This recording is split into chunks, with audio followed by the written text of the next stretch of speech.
ঘুরে বেড়াই চুয়াডাঙ্গা জেলার আজ দ্বিতীয় দিন। আজ ঘুরতে যাব চুয়াডাঙ্গা জেলার বিসিক শিল্পনগরী।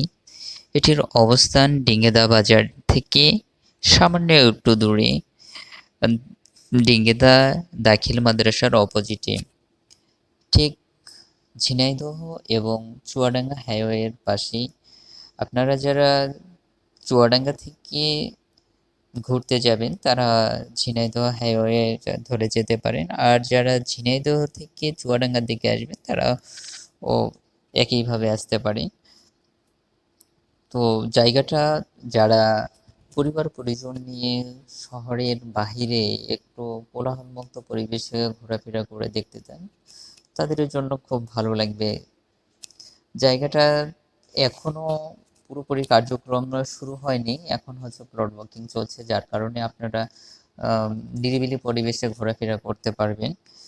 এই জায়গাটিতে বিশেষ করে বিকেলের দিকে লোকজনের আনাগোনা বেশি থাকে।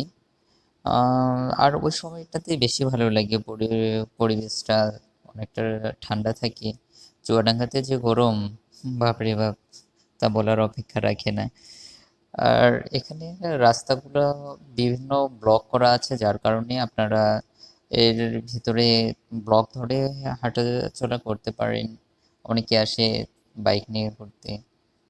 যারা ফটোগ্রাফি পছন্দ করেন তাদেরও পছন্দের তালিকায় জায়গাটা রাখতে পারেন। এক কথায় ঢাকা পূর্বাঞ্চলের ছোঁয়া যদি আপনারা চুয়াডাঙ্গাতে পেতে চান, তাহলে বিসিক শিল্পনগরী চয়েস লিস্টে প্রথমে থাকবে। তো বিসিক শিল্পনগরী চুয়াডাঙ্গা হচ্ছে স্থানীয় অর্থনৈতিক উন্নয়ন, কর্মসংস্থান সৃষ্টি এবং শিল্পায়নের মাধ্যমে আঞ্চলিক বৈষম্য হ্রাস করার উদ্দেশ্যে উন্নত রাস্তা, সার্বক্ষণিক বিদ্যুৎ ও পানি সরবরাহের সুবিধা সহ উদ্যোক্তাদের শিল্প প্লট বরাদ্দের উদ্দেশ্যে চুয়াডাঙ্গা সদর উপজেলার ডিঙ্গাদহে 25.12 একর জমিতে গড়ে উঠেছে। চলুন এবার জেনে নেওয়া যাক বিসিকের ইতিহাস। 1957 সালে সংসদীয় আইনের মাধ্যমে ইফসিক আইন পাশ করা হয়। স্বাধীনতার উত্তরকালে 1972 সালে পুনরায় এ আইন পরিবর্তন করে বাংলাদেশ ক্ষুদ্র ও কুটির শিল্প কর্পোরেশন অর্থাৎ বিসিক নামকরণ করা হয়। বিসিক বাংলাদেশের ক্ষুদ্র ও কুটির শিল্পের উন্নয়ন ও সম্প্রসারণের দায়িত্বে নিয়োজিত সরকারি খাতের মুখ্য প্রতিষ্ঠান। বিসিক সরকারি সিদ্ধান্তের আলোকে উন্নয়নমুখী ও জনকল্যাণমুখী বিভিন্ন কর্মসূচি গ্রহণ ও বাস্তবায়ন করে থাকে এবং বাংলাদেশকে শিল্প সমৃদ্ধ দেশ হিসেবে গড়ে তোলার লক্ষ্য বিসিক এর সকল কার্যক্রম পরিচালিত হয়। এর ফলে বেসরকারি উদ্যোগে সারা দেশে নতুন নতুন শিল্প গড়ে উঠেছে এবং জাতীয় অর্থনৈতিক প্রবৃদ্ধি বৃদ্ধি পাচ্ছে। এবার জেনে নেওয়া যাক বিসিকের আসলে উদ্দেশ্যটা কি।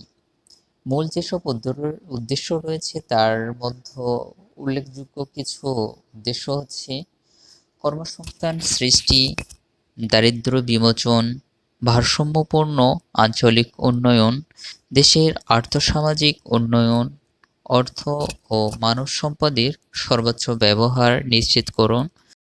বিসিক নিয়ন্ত্রণমূলক কার্যক্রম করে থাকে, তার ভিতরে রয়েছে ক্ষুদ্র, কুটির, মাইক্রো ও মাঝারি শিল্পের নিবন্ধন, কর অবকাশ, কর, শুল্ক ইত্যাদি মওকুফ বিষয়ে সুপারিশ প্রদান, শিল্পের কাঁচামাল ও মোড়ক সামগ্রী আমদানির ক্ষেত্রে প্রাধিকার নির্ধারণে সুপারিশ প্রদান, আয়োডিনযুক্ত লবণ উৎপাদন শিল্পের নিবন্ধন ও সাবকন্ট্রাক্টিং সংযোগ স্থাপন। উদ্যোক্তা অথবা জনগণের জন্য বিসিকের সমস্ত সেবা বিসিক মাঠ পর্যায়ের সকল জেলা কার্যালয় সহ বিসিকের প্রধান কার্যালয় ও বিভাগীয় কার্যালয়ের মাধ্যমে প্রদান করা হয়ে থাকে। আজ এই পর্যন্তই। সবার সুস্বাস্থ্য কামনা করি।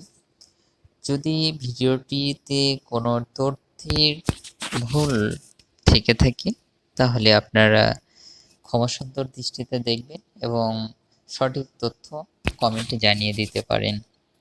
আর ভিডিও ধারণে কিছুটা কাঁপাকাঁপি হচ্ছে, এটা আসলে সাইকেলে করে ভিডিও করার ক্ষেত্রে একটু ফোনটা বেশি কাঁপাকাঁপি করে, যার কারণে হয়তো আপনাদের ভিডিওটি দেখতে অসুবিধা হচ্ছে।